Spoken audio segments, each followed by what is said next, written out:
Bismillahirrahmanirrahim. Assalamualaikum warahmatullahi wabarakatuh.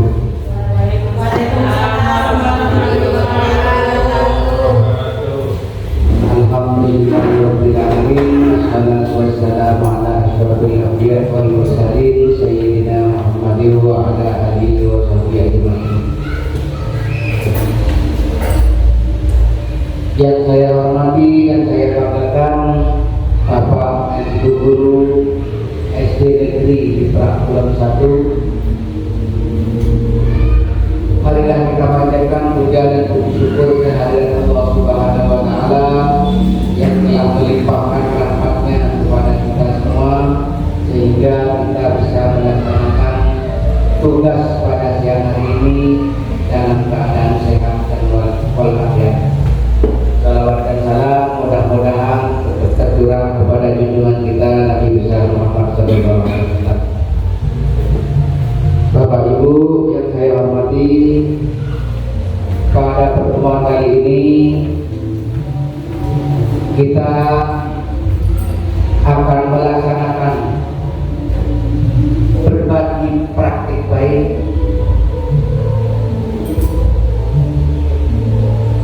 pada khususnya materi kita yang akan disampaikan hari ini adalah tentang diseminasi budaya positif. Jadi pertemuan pada siang hari ini adalah acara tunggal. Ini akan disampaikan oleh guru penggerak kita, Ibu Uut Sriwahiri. Materinya kali ini yang akan disampaikan adalah diseminasi budaya positif. Nah, itu pembukaan dari kami. Selanjutnya acara sepenuhnya kami serahkan kepada Ibu Uut Sriwahyuni. Kepadanya kami persilakan.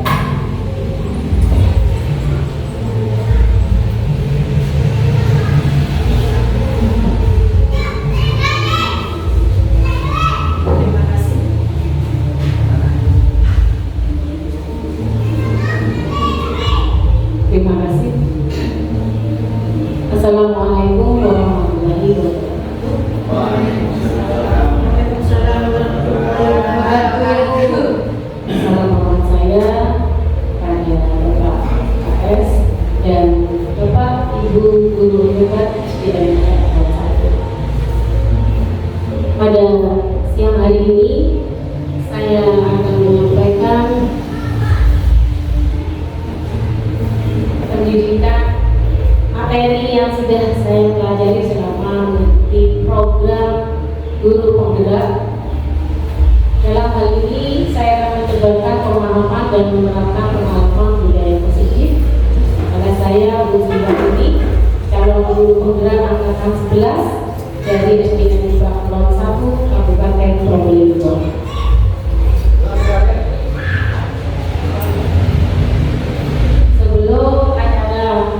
Kita mulai hari ini karena kita sudah beraktivitas mulai dari pagi hingga siang tadi dalam rangka persiapan karnaval.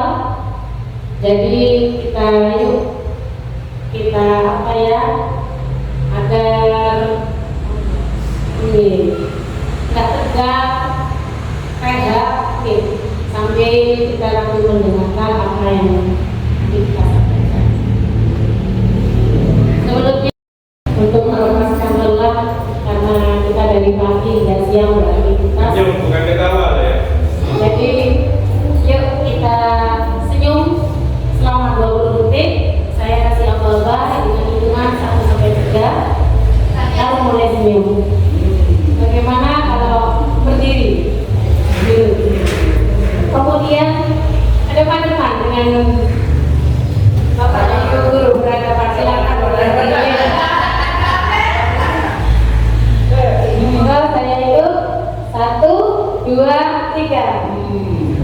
saya ingin angkat aura positifnya. Saya lihat stempel dulu 20 detik. Oke. Silakan ekspresikan senyum yang manis, senyum cantiknya. Sudah? Sudah 20 detik kan? Sudah 20 detik. Terima kasih. Nah, ini adalah salah satu speaking yang bisa masih kita terapkan pada anak-anak kita, di mana setelah masuk dari istirahat, anak-anak kita itu biasanya kalau sudah bermain lalu dihentikan dengan suara bel, ada macam-macam ekspresinya, ada kecewa karena mainnya belum selesai sudah bel. Kemudian anak-anak capek, lelah, ya. Kemudian ada ekspresi marah, habis bertengkar. Ini adalah speaking yang cocok, speaking yang sederhana, bisa memulai pembelajaran kembali. Jadi anak-anak itu disenangkan dulu, auranya dikeluarkan sehingga anak-anak bisa siap menerima pembelajaran. Kita lanjut, speakingnya sudah, kita buat kesepakatan forum diseminasi. Yuk kita buat bersama.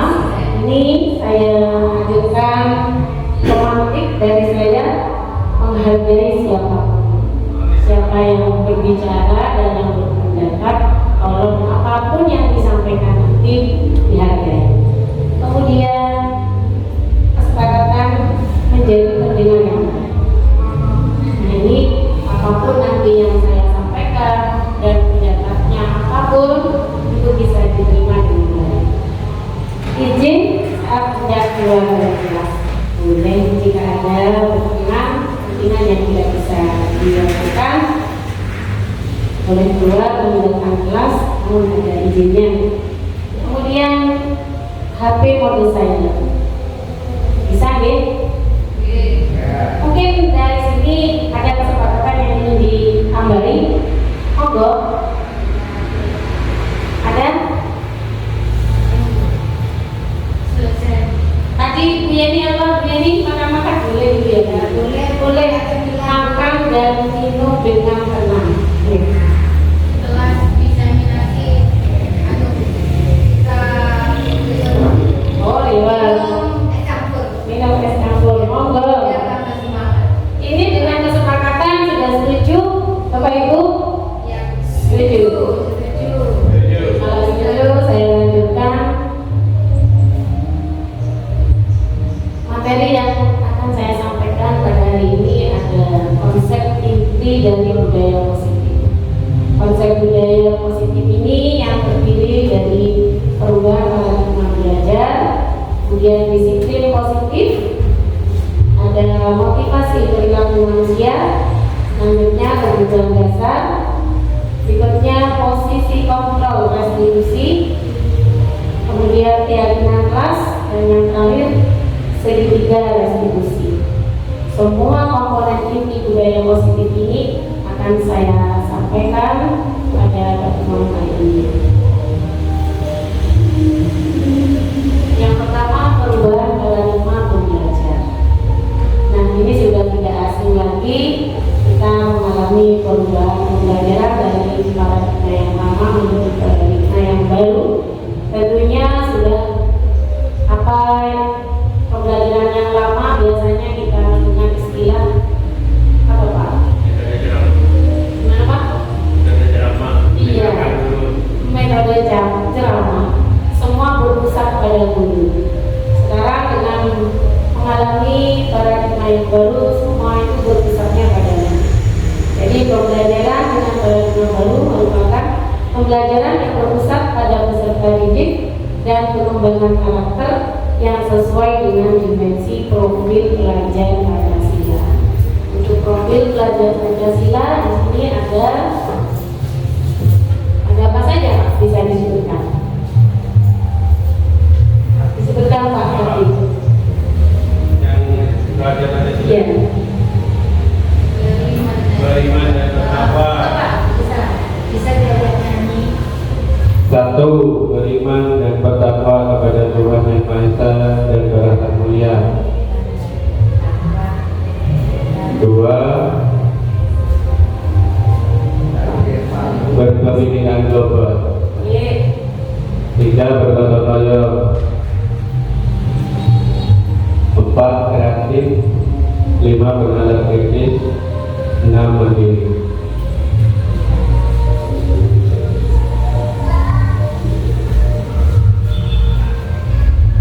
Terima kasih Pak.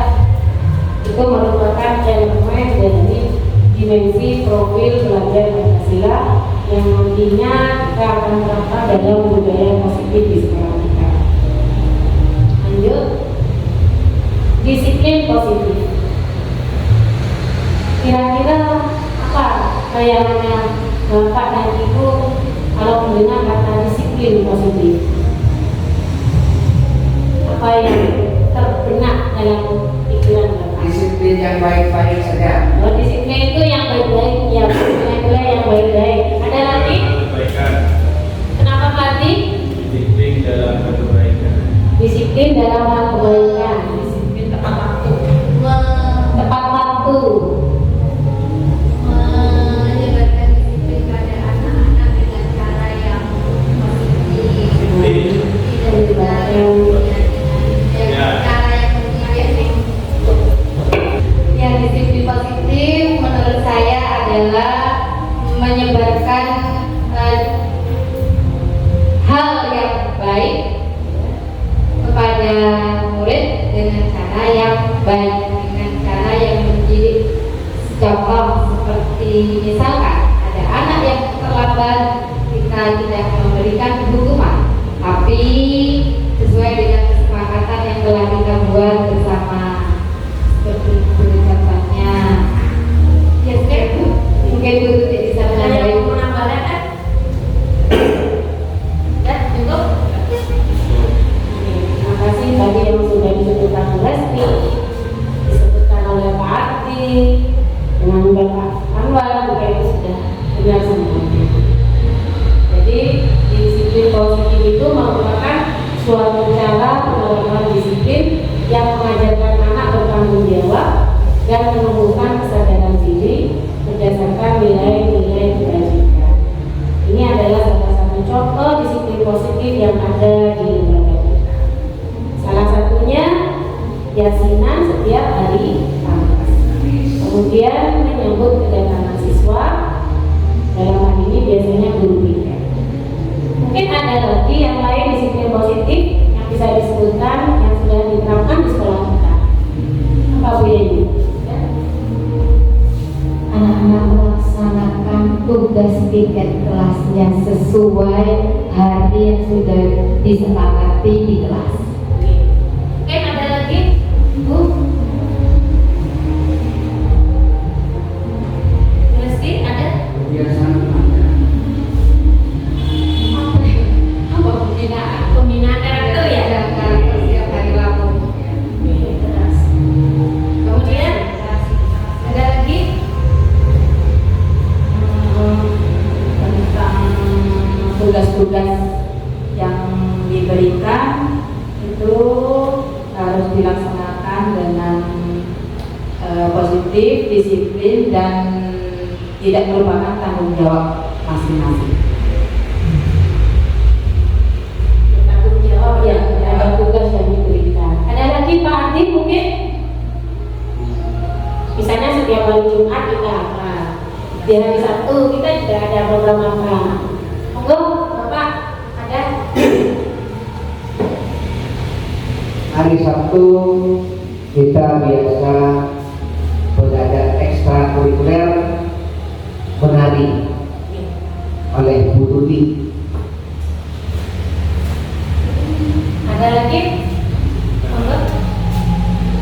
Untuk disiplin positif itu sebenarnya kalau menurut saya kita laksanakan setiap hari, membiasakan berdoa sebelum memulai belajar dan menyebutkan Pancasila itu menurut saya juga disiplin. Jadi sebelum belajar diawali dengan itu dulu, tidak langsung untuk pembelajaran. Terima kasih ya. Oke, untuk berdoa di awal pembelajaran itu suatu hal contoh disiplin positif. Misalnya juga setiap hari Jumat kita itu melaksanakan senam bersama. Setiap hari Sabtu kita ada kerja bakti. Salah satunya program sekolah kita. Kemudian tentunya dalam melaksanakan disiplin positif ada motivasi, ada dorongan untuk melakukan hal tersebut. Ini pada umumnya ada teori yang mengatakan 3 motivasi perilaku manusia. Yang pertama, untuk menghindari ketidaknyamanan atau hukuman. Ada yang melaksanakan disiplin positif hanya karena dia tidak ingin dihukum. Kemudian ada juga yang kedua, untuk mendapatkan imbalan atau penghargaan dari orang lain. Jadi melaksanakan disiplin positif karena ingin mendapatkan penghargaan. Ini adalah dari eksternal. Kemudian untuk menjadi orang yang mereka inginkan dan menghargai diri sendiri dengan nilai-nilai yang mereka percaya. Ini adalah motivasi yang muncul dari diri sendiri atau intrinsik. Ini yang kita harapkan ada pada anak didik kita. Jadi kita memberi contoh disiplin positif dengan harapan motivasinya itu muncul dari dirinya sendiri, dari intrinsik anak tersebut, bukan munculnya itu karena ketidaknyamanan atau karena hukuman. Dia menghindari hukuman sehingga melakukan hal-hal yang positif. Kemudian banyak siswa kita juga untuk melakukan disiplin positif hanya karena ada penghargaan dari orang lain. Berikutnya, untuk melaksanakan budaya positif kita harus melaksanakan terlebih dahulu, yaitu keyakinan kelas. Nah, pernahkah Bapak Ibu melakukan keyakinan kelas? Pernah? Pernah ya? Keyakinan kelas itu apa sih? Kesepakatan antara guru dan siswa yang di kelas. Bisa keyakinan sekolah. Kalau keyakinan sekolah itu kesepakatan yang sudah dibuat bersama antara guru dan dengan sesama guru dan semua anggota warga sekolah. Di sini keyakinan kelas ini guru berperan dalam mewujudkan terbentuknya keyakinan sekolah atau keyakinan kelas dengan adanya kesepakatan antara guru dan murid. Ini adalah contoh kesepakatan yang pernah saya buat di kelas. Mungkin ini biasanya di awal tahun ajaran baru. Bisa juga di pertengahan semester atau memulai pembelajaran. Jadi kita tidak harus di awal. Lama-lama yang penting anak-anak itu percaya dengan apa yang sudah dibuat, keyakinan kelas, nilai-nilai yang sudah dibuat secara bersama-sama, dipercayai dan dilaksanakan secara bersama.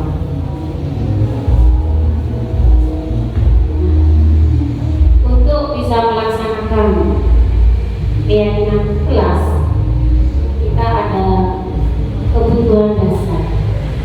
Pasti yang dibutuhkan oleh manusia, kebutuhan kita ada. Mungkin yang mau ngasih pendapat, kita tuh butuhnya apa sih? Kebutuhan dasar kita Dan kebutuhan kita, kebutuhan dasar dalam segi dari pendidik atau manusia biasa. semuanya. Ini juga membutuhkan suatu kebutuhan, kita juga global, universal. Nomor satu, kalau dalam pendidikan, kalau kita ingin pendidikan kita terus berlangsung secara baik dan efektif, itu seperti semboyannya Ki Hajar Dewantara. mobil. Jadi saya itu butuh biaya juga, itu menurut saya.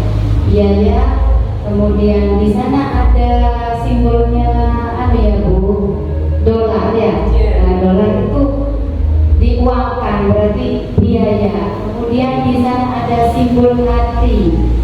Hati berarti kasih sayang. Kemudian rumah, perlindungan. Nah, itu menurut saya. Mungkin ada lagi yang mau menyampaikan.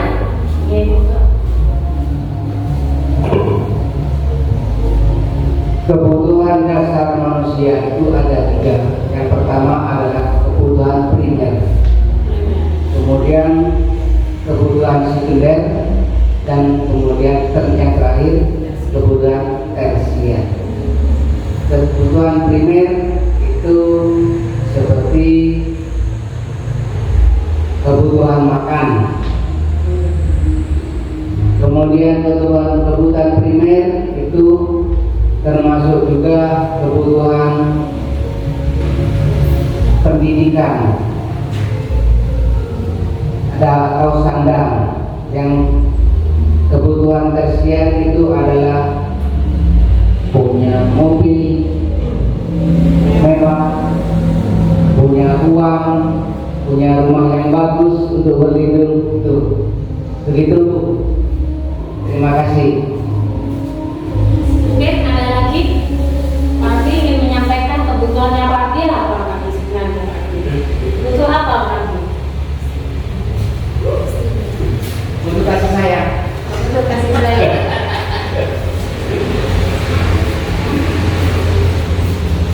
Kebutuhan dasar manusia ya sebenarnya sudah terwakili semua. Ya salah satunya yang ada gambar-gambar itu tadi menurut Bu Yenti kan jalan masuknya bahwa beliau atau ada istilah kalau bangun bermodel butuh modal gitu kan. Itu ada istilah juga apa? Uang bukan segalanya tapi segala-galanya butuh uang. Itu mau saya sebagai benar. Ngomongnya masalah uang. Yang paling utama ya. Nah, ini menurut teorinya. Kebutuhan dasar manusia yang pertama yaitu bertahan hidup atau survival. Yang kedua, kasih sayang dan rasa diterima. Love and belonging. Kemudian yang ketiga, kebutuhan kekuasaan atau power. Yang keempat, kebutuhan kebebasan atau freedom. Yang kelima, kebutuhan kesenangan. Ya, jadi bagaimana kalau salah satu kebutuhan kita tidak terpenuhi? Nah, jadi kalau ibarat dalam rumah tangga, suami istri tidak mendapatkan kasih sayang, perhatian, maka apa yang akan terjadi? Tentu akan melakukan hal-hal yang di luar positif ya. Jadi kalau kita kekurangan salah satu kebutuhan kita, sama murid kita juga. Jika murid kita itu kurang salah satu kebutuhannya, maka dia akan melakukan hal-hal yang tidak. Berikutnya, ini ada studi kasus. Ibu Rohingya adalah wali kelas 2 yang bingung menghadapi ulah salah satu murid di kelasnya, namanya Aldi. Beberapa anak telah mengeluhkan Aldi yang seringkali meminta bekal makan siang mereka dengan paksa. Jika Anda menghadapi situasi seperti Ibu Rohingya, apa yang akan Anda lakukan? Menurut Anda, kira-kira apa alasan Aldi melakukan hal itu? Ini saya tidak akan tanya Bu Rohingya, karena Bu Rohingyanya sudah dimutasi. Ini adalah studi kasus real yang pernah terjadi berapa tahun yang lalu. Mungkin menurut yang lain bagaimana? Kira-kira apa yang akan dilakukan jika ada murid kita yang seperti ini? Sering ya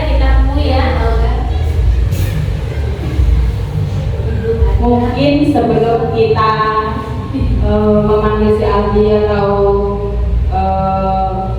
menasihati si Aldi, kita seharusnya mencari tahu bagaimana atau kenapa Aldi bisa meminta bekal makan siang kepada temannya secara paksa.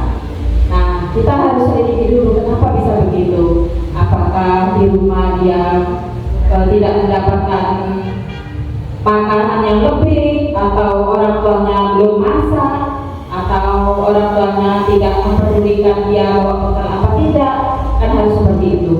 Jadi sebelum kita menasihati dia atau memanggil si Aldi, kita harus mencari tahu dulu penyebabnya apa kira-kira. Baru setelah kita mencari tahu dan tahu penyebabnya apa, baru kita melakukan pemanggilan kepada si Aldi atau menasihati si Aldi. Begitu menurut saya. Oke, ada yang lain? Menyampaikan, monggo. Pendapat saya, beberapa pengalaman kita jangan langsung betul katanya Bu Tuti tadi, mencari dulu. Tapi kalau pendapat saya, si Aldi kita panggil bukan dipanggil secara apa ya, secara ya bukan, kita dekati ya, hanya dengan dia tidak ngerti. Kalau kita secara tidak langsung kita mencari informasi dari dia, kita dekati, sudah makan apa belum, ini sudah Bu, makan dari mana, itu minta apa nafas. Ada kan anak-anak itu, ada yang jujur, ada yang tidak. Nah, setelah kita bertanya pada si Aldi, kita bertanya lagi pada teman yang lain, betul kata Bu Tuti, kita cari informasi. Tidak apa-apa kita langsung bertanya pada anaknya, tapi tidak secara seperti apa ya, iya seperti menghukum face to face, bukan. Kita dekati seperti anak kita. Kenapa nak, sudah makan apa belum, dapat uang jajan apa tidak. Kita harus seperti itu, jangan langsung adik tidak boleh tidak. Nah, itu sesuatu yang salah. Yang kita dekati dulu dari Aldi dan teman-temannya. Begitu menurut saya. Saya tuh monggo. Nah, juga dengan kasusnya Aldi, kita bisa mengajarkan kepada anak-anak cara berbagi. Nah, seperti itu. Kita bisa mendidik anak-anak, kita bisa mengajarkan langsung pada anak-anak, memberi apa ya namanya, berbagi pendidikan bahwa status juga keadaan kita tidak sama gitu kan. Ya memang belum pasti bisa begini anaknya orang kaya seperti itu. Apapun masalahnya si Aldi, yang pasti Aldi ini mungkin bukan hanya Aldi saja, tapi Aldi yang berani melakukan hal yang seperti itu gitu. Jadi berbagi itu mungkin diawali dengan kasusnya si Aldi. Nanti kita bisa mengajarkan cara berbagi. Nah, seperti itu. Iya, ambil hikmahnya. Kalau kita sudah tahu apa yang melatar belakangi anak ini melakukan hal tersebut, ya kita cari solusi. Kalau tidak bisa menyelesaikan sendiri, ada teman sejawat, ada kepala sekolah dan teman-teman yang lain. Itu aman dan Saya ingin menambahkan. Terima kasih. Ini berdasarkan studi kasus yang dibawakan di atas yang dialami oleh Ibu Aida, guru kelas 2. Itu yang pertama, kita mengadakan kita mengadakan dugaan dulu. Kira-kira apa penyebabnya? Sesuai dengan studi kasus itu, yang akan kita lakukan kalau kita mengalami seperti itu, pertama kita mengadakan diagnosa dulu. Perkiraan sementara menurut saya kira-kira apa yang dianggap yang alasan Haji itu melakukan seperti itu. Mungkin karena dia tidak mendapatkan bekal. Yang kedua, atau kemungkinan yang kedua, apakah dia tidak kumpul dengan orang tuanya, atau barangkali dia kurang kasih sayang sehingga di kelasnya itu dia merampas makanan atau bekal dari temannya itu hanya untuk menarik perhatian saja, bisa seperti itu.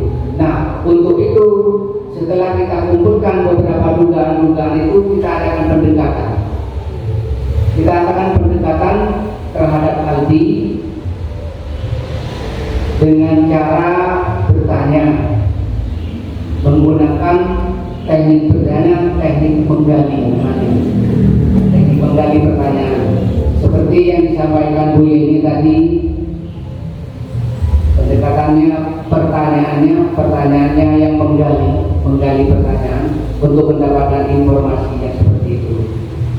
Insya Allah kalau anak itu didekati dan ditanya dengan teknik pertanyaan menggali yang tepat, itu akan terungkap semuanya. Itu, terima kasih. Ada lagi? Sudah? Oke. Nah, ini seperti yang disampaikan semuanya itu sudah mengarah ke jawabannya. Kita tidak menghilangkan perasaannya. Kita tidak langsung memberi hukuman, tidak menghardik siswa kita, tetapi kita mencari informasi menanyakan alasannya. Ini alasan Aldi, kemungkinan alasan pertama Aldi melakukan. Yang pertama, karena ia lapar dan orang tuanya tidak membawakannya bekal makan siang. Maka kebutuhan dasar yang sedang berusaha dipenuhi oleh Aldi adalah kebutuhan untuk bertahan hidup. Nah, ini kemungkinan alasannya. Jadi bisa jadi Aldi berbuat seperti itu karena orang tuanya tidak membawakan bekal makan siang, sehingga Aldi merasa kebutuhannya itu tidak terpenuhi. Akhirnya melakukan hal-hal yang tidak positif. Kebutuhan yang dibutuhkan adalah bertahan hidup. Jadi untuk bertahan hidup dia melakukan segala cara, termasuk dengan meminta bekal temannya dengan paksaan. Kemudian alasan kemungkinan yang kedua, ini alasannya Aldi karena dia senang temannya memperhatikan dia. Ketika temannya melaporkan tindakannya itu pada gurunya dan gurunya memberitahu pada orang tuanya, sehingga orang tuanya jadi memperhatikan dia, maka kebutuhan dasar yang sedang dipenuhi Aldi adalah kebutuhan akan kasih sayang dan rasa diterima. Jadi tidak harus tadi alasannya, misalnya yang pertama itu karena apa tadi? Yang pertama kemungkinan alasannya ada membawa bekal tadi ya, tidak bekal dari orang tuanya. Kemudian alasan yang kedua, dia kurang kasih sayang. Ternyata dia itu ingin diperhatikan oleh orang tuanya. Setelah diberitahu oleh gurunya, dia mendapat perhatian dari orang tuanya. Termasuk murid juga di sekolah yang kurang perhatian bisa melakukan hal-hal yang sama seperti ini. Bisa jadi anak itu ingin diperhatikan oleh gurunya, ingin mendapat perhatian dari temannya. Jika kita menemui anak yang seperti itu, kita dekati, kita melalui perasaannya, dan karena ingin perhatian, bisa jadi kita taruh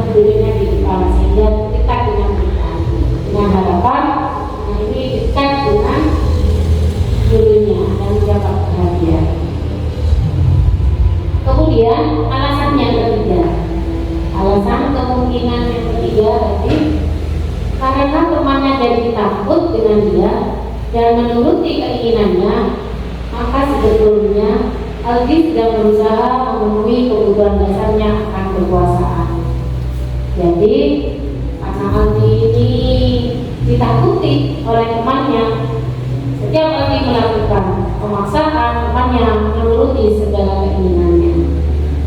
Berarti Aldi ini membutuhkan kebutuhan dasar kekuasaan. Dia ingin menjadi penguasa. Nah, jika ada hal yang seperti ini, kita memberikan kebebasan atau memberi tanggung jawab sehingga anak ini bisa menjadi bisa mengkoordinir kelasnya sehingga timbullah rasa kuasa di situ dalam hal-hal yang baik. Tentunya ada peran guru di situ yang harus mengarahkan bagaimana menjadi menguasai kelas dengan bimbingan guru. Berikutnya, alasan kemungkinan yang tepat karena merasa bosan dengan bekal yang dibawakan ibunya dari rumah, karena ibunya selalu membawakan bekal yang sama. Oleh karena itu dia ingin mencoba makanan teman-temannya yang beraneka ragam. Maka Aldi sedang berusaha memenuhi kebutuhannya akan kebebasan. Tadi kebutuhan dasar manusia salah satunya adalah kebebasan. Di sini Aldi mencoba karena selalu dibawakan bekal makanan yang itu saja, dia merasa bosan. Jadi dia menginginkan makanan yang ada atau yang dimiliki oleh teman-temannya. Disitulah Aldi berusaha untuk memenuhi kebutuhannya akan kebebasan. Dia ingin bebas makan menurut pilihannya. Alasan yang berikutnya atau kesimpulan, tadi sudah 5 kebutuhan tadi ya sudah terpenuhi semuanya. Ada kebutuhan apa tadi? Bertahan hidup, kemudian kasih sayang, kekuasaan, kebebasan, dan kesenangan. Kesimpulannya, ketika murid melakukan suatu perbuatan yang bertentangan dengan nilai-nilai kebajikan atau melanggar peraturan, hal itu sebenarnya dikarenakan mereka gagal memenuhi kebutuhan dasar mereka. Jadi kita tidak langsung menghardik siswa kita dengan memberi hukuman karena anak ini melakukan hal yang negatif, melainkan kita panggil dulu, kita tanyakan alasannya apa. Kemungkinan yang dilakukan oleh anak didik kita itu karena kebutuhannya belum terpenuhi. Untuk itu kita perlu memposisikan diri kita sebagai guru berada di posisi yang mana? 5 posisi kontrol restitusi. Yang pertama, guru sebagai penghukum. Nah, kalau guru sudah sebagai penghukum seperti tadi, ketika melihat kasusnya Aldi langsung dipanggil. Kenapa kamu sampai seperti itu? Push up. Ada yang seperti itu. Nyapu tanpa menanyakan apa alasannya. Nah, ini disebut dengan guru sebagai penghukum. Kemudian kedua, guru sebagai pembuat rasa bersalah. Ini selalu diceramai sehingga anak tersebut merasa bersalah. Kemudian guru sebagai teman. Nah, kalau sudah diajak seperti tadi, dipanggil, diajak ngomong, kenapalin dengan bahasa yang lebih halus, nah ini guru sudah sebagai teman. Jadi ini cara kita memberi solusi.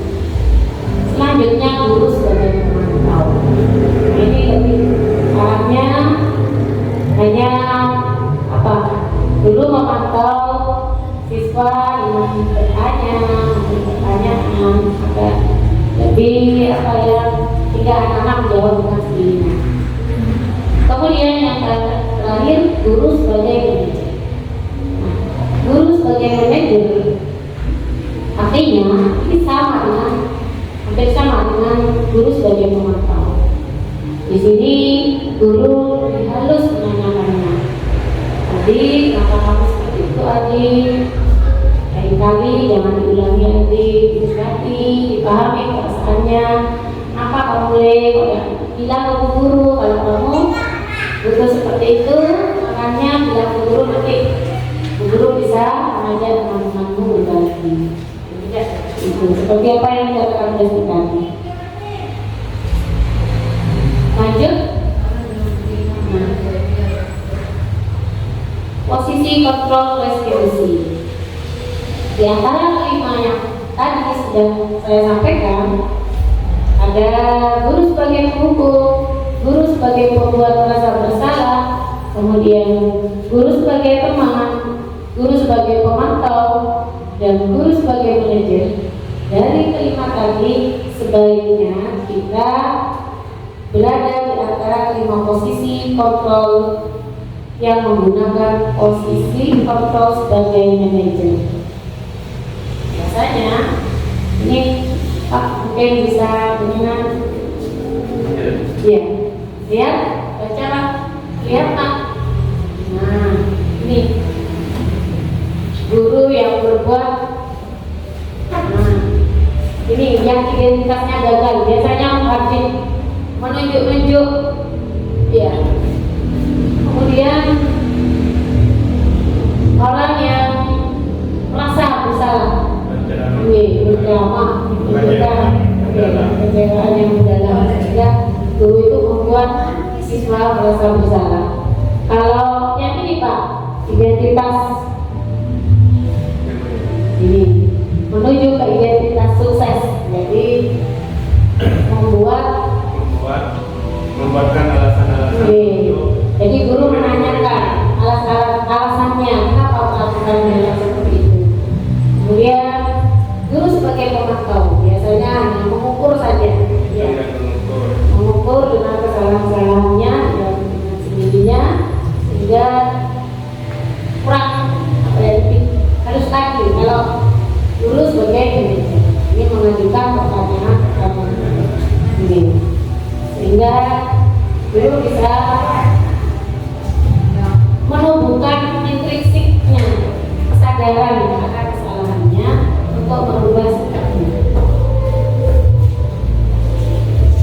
Solusinya dari semua itu ada segitiga restitusi. Ini diyakini dalam penyelesaiannya suatu kasus, suatu studi kasus tadi bisa diselesaikan dengan segitiga restitusi, di mana tahapannya yang pertama menstabilkan identitas, yang kedua validasi tindakan yang salah, yang ketiga menanyakan tindak benar. Nah, dalam menstabilkan identitas dilakukan berdasarkan prinsip bahwa membuat kesalahan adalah bagian dari proses pembelajaran yang nantinya akan menggeser identitas belajar ke arah identitas sukses. Ciri-cirinya biasanya berbuat salah itu hal yang manusiawi. Biasanya guru yang mau menstabilkan identitas siswa yang mengalami seperti kasus tadi, seakan-akan siswa tidak merasa bersalah sehingga guru bisa berkata berbuat salah itu hal yang manusiawi. Jadi tidak merasa dirinya tertekan.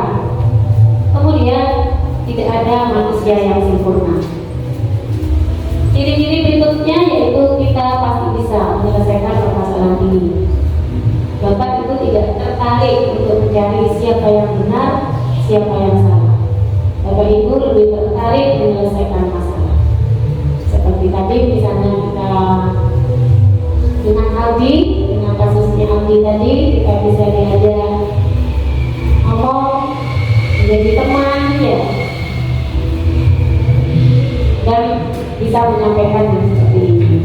Sebenarnya Pak Guru tidak ingin mencari siapa yang salah dan siapa yang benar. Yang penting bagaimana cara menyelesaikan masalahnya.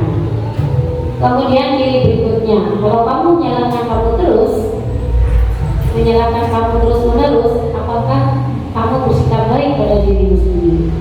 Ini bisa ditanyakan kepada anak tersebut, sehingga anak tersebut bisa menyebutkan nilai-nilai apa yang sudah dilanggar dan bisa menyebutkan nilai-nilai yang sudah disepakati, maka akan timbullah motivasi intrinsik untuk menyelesaikan permasalahannya sendiri. Berikutnya ada validasi tindakan yang salah. Validasi tindakan yang salah yang dilakukan berdasarkan prinsip bahwa setiap perilaku berupaya memenuhi kebutuhan tertentu, sehingga guru atau orang tua akan bergeser dari pemikiran stimulus respon menjadi proaktif, serta akan lebih mengenali dan mengakui kebutuhan murid atau anak. Seperti tadi yang kita contohkan, setelah diberitahu orang tuanya tentang kasusnya Aldi, maka orang tuanya lebih proaktif, lebih perhatian. Ternyata anak ini butuh perhatian.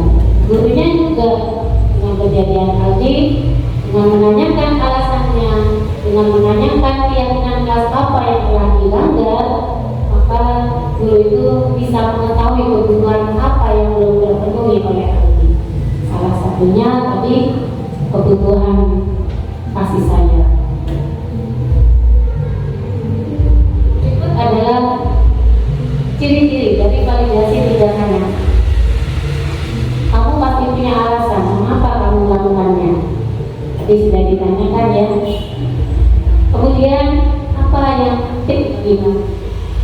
Kamu boleh tetap berusaha menjaga sikap itu, tapi kamu tambahkan sikap yang lain, yang baru tentunya yang lebih baik. Maukah kamu belajar cara lain untuk mendapat yang kamu butuhkan tanpa harus memukul? Seperti itulah ciri-ciri validasi tindakan yang salah. Jadi kita itu dalam memanggil anak, menanyakan alasannya, kita menemui permasalahan seperti itu, kita jangan sampai memfonis atau menghardik anak dengan kata-kata yang menyakitkan, sehingga kita itu sudah memberi pengalaman yang bermakna, minimal dengan kalimat-kalimat yang positif. Kemudian menanyakan keyakinan. Menanyakan dilakukan dengan memberi pertanyaan-pertanyaan bermakna kepada murid atau anak untuk memunculkan motivasi secara intrinsik sehingga mampu mengaitkannya keyakinannya dengan tindakan yang salah. Apabila anak itu sudah bisa memunculkan atau menyebutkan nilai-nilai keyakinan yang sudah disepakati bersama, maka tindakannya akan lebih, perasaannya lebih tersentuh sehingga dia akan merasa, oh bahwa tindakan saya bisa, sehingga akan berbuat yang sebaiknya bagaimana tindakannya. Maka Aldi akan menyadari akan kesalahannya, dan itu yang kita harapkan, menumbuhkan dari dalam dirinya sendiri. Berikutnya menanyakan keyakinan. Apa nilai yang kita percaya di sekolah kita? Jadi dari keyakinan yang sudah kita buat di kelas, kita tanyakan apa nilai yang kita percaya di sekolah kita. Nilai-nilai apa yang kita sepakati? Misalnya menghargai sesama teman, ya. Kemudian tidak merebut makanan teman. Oh iya, tadi ada yang lupa. Dalam membuat keyakinan kelas, gunakanlah hal-hal yang positif atau kalimat yang positif. Karena di pikirannya itu, kalau kita biasanya yang sering kita atau terapkan yang ada keyakinan kelas, misalnya dilarang membuang sampah sembarangan. Ini sudah muncul kata-kata yang negatif. Jadi langsung kita buat dengan kalimat yang positif. Misalnya buang sampah pokoknya. Kemudian seperti apa berarti?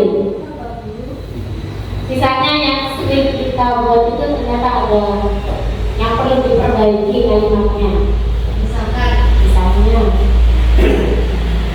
jangan terlambat dengan datang tepat. ya, jangan datang terlambat. Kita ganti dengan datanglah dengan tepat waktu. Jadi menggunakan kalimat-kalimat positif sehingga anak-anak yang ada di dalam pikirannya itu melakukan hal-hal yang positif. Selanjutnya, kelas yang ideal itu seperti apa sih? Ini perlu ditanyakan juga pada anak kita. Kamu ingin jadi anak seperti apa? Apa yang kamu rasakan ketika melakukan itu? Kamu menjadi orang yang seperti apa? Jadi dengan menyenangi perasaannya anak, dengan mengetahui segala kebutuhannya, sehingga kita bisa menentukan solusi apa yang perlu kita berikan. Kesimpulannya, dari kasus yang tadi, guru yang baik harus memiliki kemampuan dalam mewujudkan budaya positif di sekolah. Budaya positif tersebut dapat dijalankan dengan menerapkan konsep-konsep inti seperti disiplin positif, motivasi perilaku manusia, keyakinan sekolah atau kelas, kebutuhan dasar manusia, posisi kontrol restitusi, dan diselesaikan permasalahannya itu dengan segitiga restitusi. Semuanya tadi sudah saya sampaikan. Demikian pemaparan pada siang hari ini. Semoga apa yang sudah disampaikan bisa diterapkan di kepada kita masing-masing. Harapan kami bisa tergerak dan menggerakkan. Terima kasih. Assalamualaikum warahmatullahi wabarakatuh.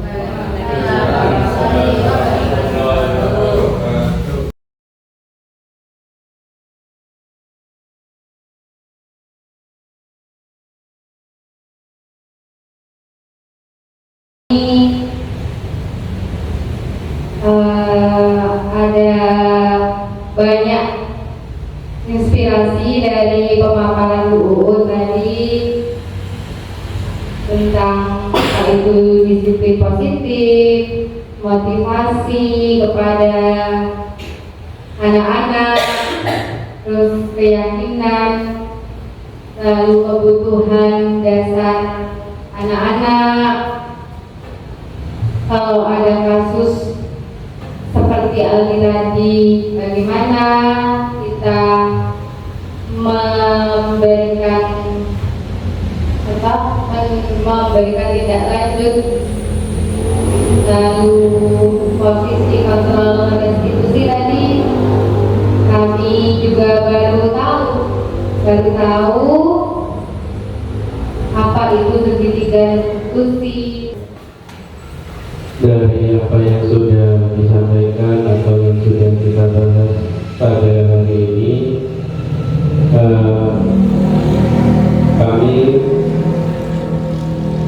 khususnya saya mendapatkan ilmu baru yang sebelumnya belum pernah saya dapatkan, terutama tentang diseminasi budaya positif ini. Dari sini mungkin kita sudah mendapatkan kayak pandangan tidak langsung menganggap ketika dihadapkan pada suatu masalah kita tidak langsung menyalahkan siswa, tapi kita harus telusuri dulu apa penyebabnya. Jadi kita harus menerapkan asas praduga tak bersalah dulu kepada siswa, sehingga nantinya akan bisa dicarikan solusi atas permasalahan tersebut. Ya, saya kira itu. Hal baru yang kami bisa saya peroleh dalam hal ini adalah tentang 5 posisi kontrol kita sebagai guru. Yang semula yang saya ketahui, yang saya peroleh itu 4 posisi kontrol, di mana 4 posisi kontrol itu kita tidak harus memilih salah satu, tetapi 4-4-nya itu harus kita kuasai. Kita harus mampu menjadi posisi sebagai penghukum, kemudian sebagai pembuat merasa bersalah, juga sebagai teman, dan sebagai pemantau. Dan yang baru itu sebagai manajer. Tetapi sesungguhnya dari 3 menjadi 5 itu satu yang harus dikuasai oleh seorang guru. Yang pokok itu adalah mendidik. Mendidik itu meliputi 3 hal, yaitu yang pertama memindahkan pengetahuan, yang kedua melatih keterampilan, dan yang ketiga memberikan hukuman. Dan alhamdulillah pada pertemuan kali ini dari 3 itu bisa dikembangkan menjadi 5 posisi sebagai restitusi. Itu saja. Terima kasih.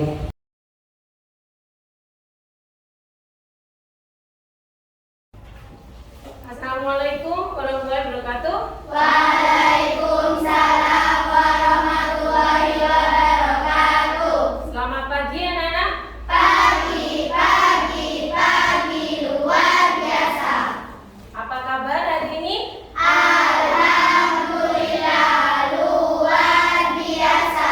Allahu Akbar. Badan sehat, pikiran cerdas, belajar yes.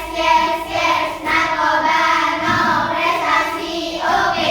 SDN Mitra Kulon 1 maju terus, pantang mundur yes. Mana semangatmu? Huha yes. Baiklah anak-anak, hari ini sebelum pembelajaran dimulai, kita akan membuat keyakinan kelas. Anak-anak pernah dengar apa itu keyakinan kelas? Kesepakatan kelas. Buat bersama-sama. Oh iya, kesepakatan kelas yang dibuat bersama-sama. Mungkin ada lagi yang pernah dengar keyakinan kelas, kesepakatan kelas itu sama. Perjanjian kelas, ya boleh, bagus. Nah, hari ini anak-anak kita akan membuat perjanjian kelas. Kita kelas berapa? 6. Kita buat perjanjian untuk apa kira-kira anak-anak? Agar lebih tertib, agar lebih disiplin, agar lebih baik kelas kita, supaya kalian semua menjadi anak yang bisa dibanggakan oleh orang tua. Seperti apa anak yang dibanggakan? Anak yang pintar, Sopan, anak yang berprestasi, anak yang sopan, anak yang menghargai yang lebih tua. Nah, yang kalian sebutkan tadi itu salah satu dari contoh nilai-nilai keyakinan kelas. Nah, anak-anak, keyakinan kelas ini kalian buat bersama-sama, yang sama bu guru, sama anak-anak, ditaati oleh anak-anak dan bu guru. Nah, anak-anak setuju membuat keyakinan kelas? setuju. Kalau anak-anak setuju, bu guru bagikan kertasnya.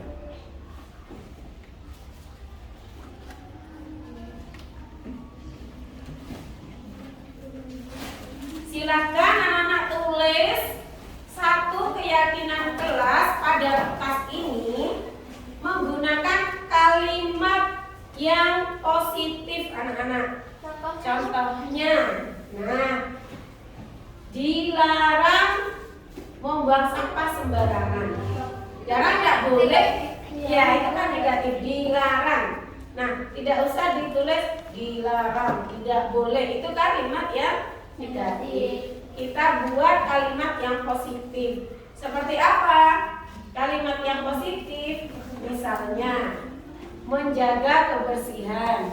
Ya, kan sama dengan tidak boleh membuang sampah sembarangan. Sama kan ya? Tapi hari ini kita akan membuat dengan menggunakan kalimat yang positif. Anak-anak ngerti? Bisa? Bisa. Buat satu kalimat positif yang mengandung nilai-nilai keyakinan. Ya. Buat satu keyakinan tiap orang berbeda. Tiap anak berbeda. Silakan ditulis.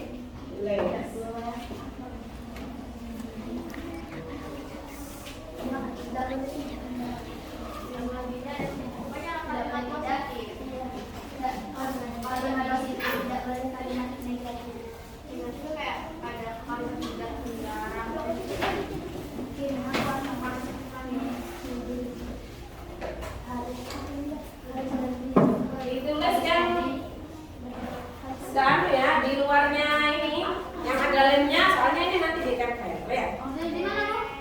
Yang sebelah sini, yang di belakangnya yang tidak ada lemnya itu. Soalnya di lem. Posisinya seperti ini. Kita kopi dulu ya. Ganti lagi sih, Mbak. Iya, Bu. Tahu dulu.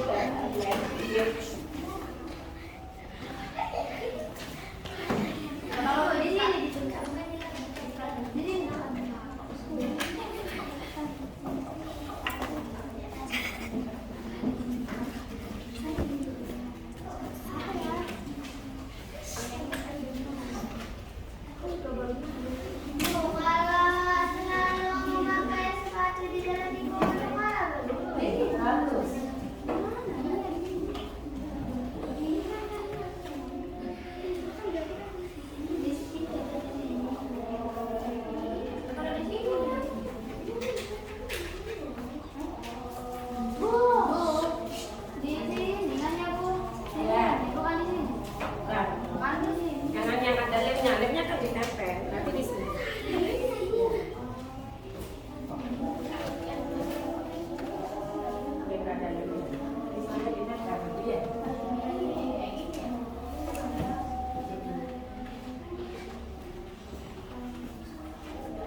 Sudah, yang sudah silakan kalian tempel di papan dulu.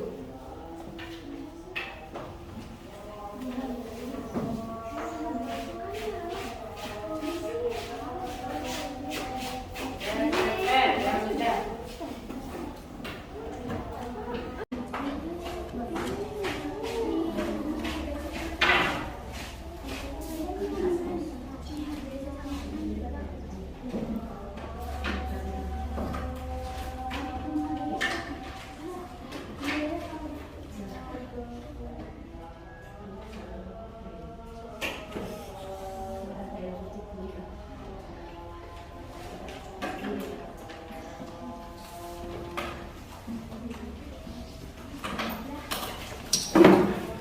Silakan kalian tempel.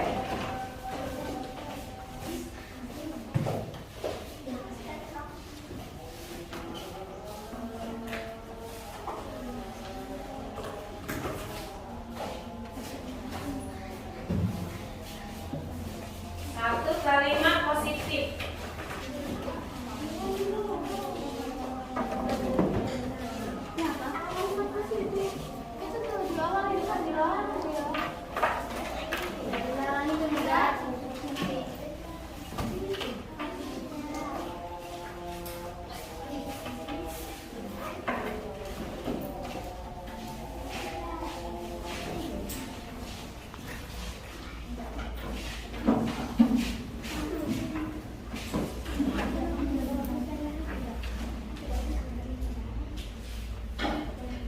Ada?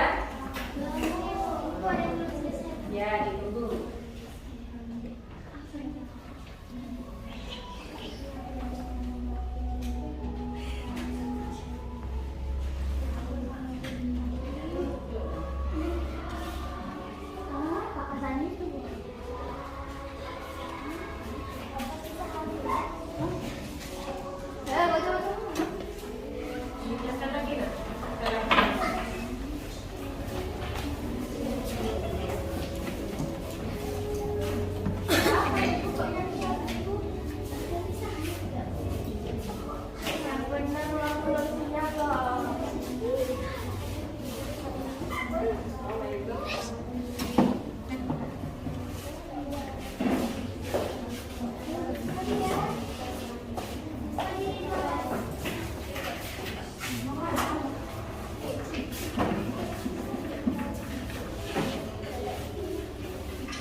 segera ditempel.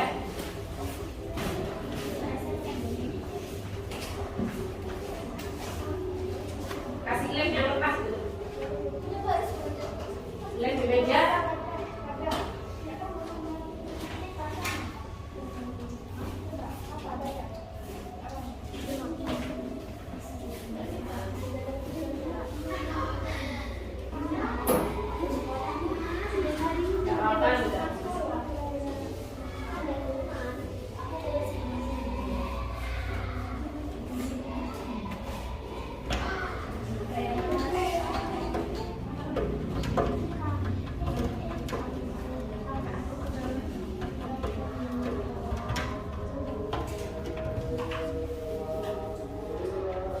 Sudah ya? Sudah semua ya? Nah, baiklah. Sekarang kalau sudah, karena belum bacakan ini ya, keyakinan kelak yang sudah kalian buat. Ini ada menghargai lingkungan. Kemudian menjaga kelas agar tetap rapi. Selalu memakai sepatu di lingkungan sekolah. Menjaga lingkungan sekolah, sama ini ya. Menjaga lingkungan sekolah, menjaga pajangan yang ada di dalam kelas. Dilarang membuang sampah sembarangan. Oh, sama tadi. Menjaga kebersihan sekolah, menjaga kebersihan lingkungan sekolah, membersihkan, merapikan kelas dan kebersihan. Menghargai sesama warga kelas. Selalu kompak dalam hal apapun. Menjaga kebersihan kelas. Menghargai sesama teman kelas. Menjaga kebersihan. Nah, dari nilai keyakinan kelas ini yang sama, Bu Guru ambil salah satu. Ya. Ini Bu Guru sudah siapkan tempatnya. Ada yang membawa gunting anak? Nah, kelas ini yang sama, Bu Guru ambil salah satu. Ya. Ini Bu Guru sudah siapkan tempatnya. Ada yang membawa gunting anak? Bawa dulu. Ya, gitu.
Saling menghargai sesama teman kelas.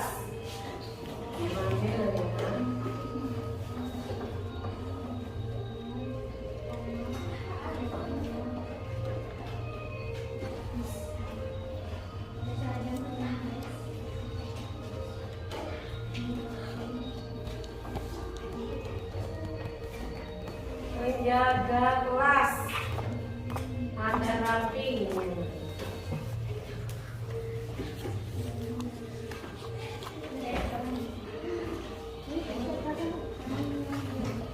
Menjaga pajangan yang ada di dalam kelas. Terus. Kemudian selalu memakai sepatu di lingkungan sekolah. Nah, ini nggak boleh dilepas kartunya.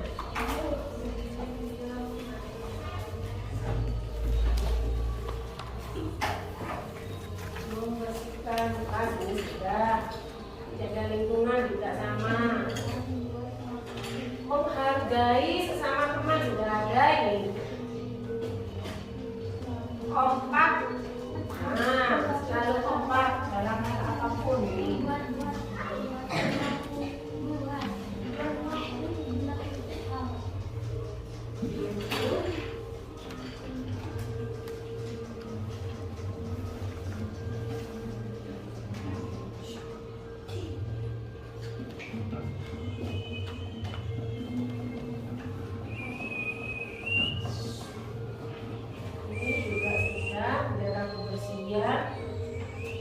Kelas.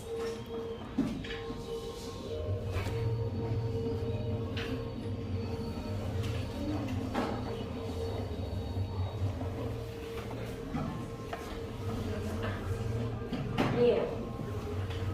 Lalu bicara sopan.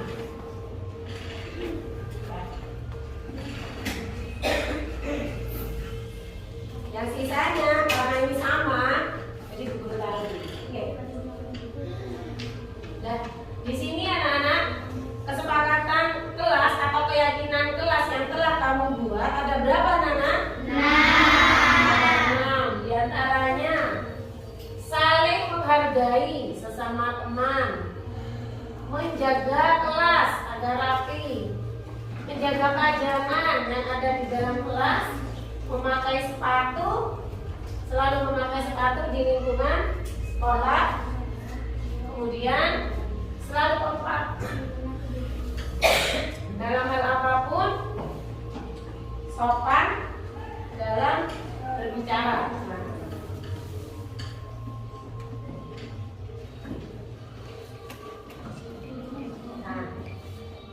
Nah, kesepakatan yang sudah kalian buat ini tentunya harus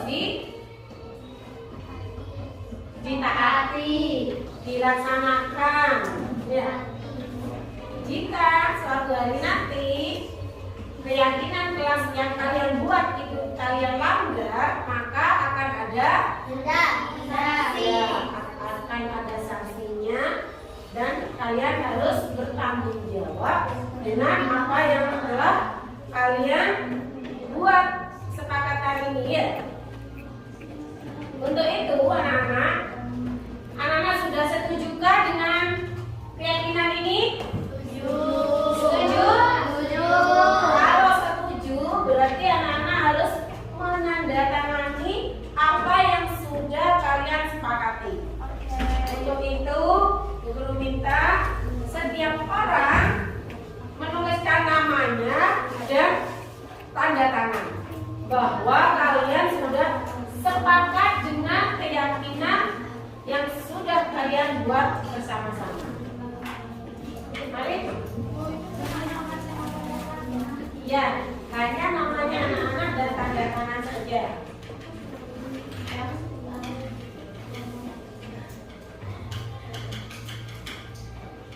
Silakan dari urut dari sebelah selatan. Alvin, bawa pensilnya atau pulpennya.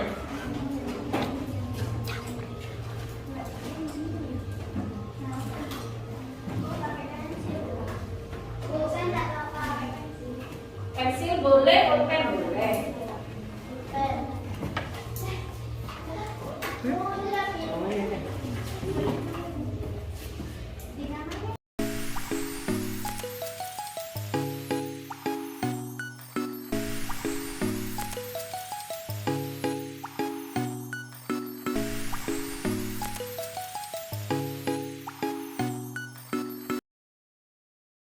Ya. Set tinggal bahan. Nah.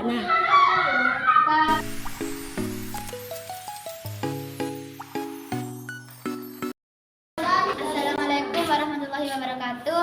Perkenalkan, nama saya Tia dari kelas 6. Nama saya Alvin dari kelas 6. Assalamualaikum warahmatullahi wabarakatuh. Namanya saya Mizan dari kelas 6. Perkenalkan, Perkenalkan, nama saya Vira dari kelas 6.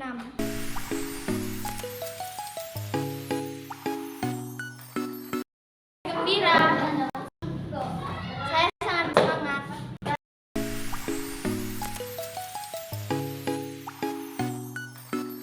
Untuk suasana kelas kita menjadi lebih baik.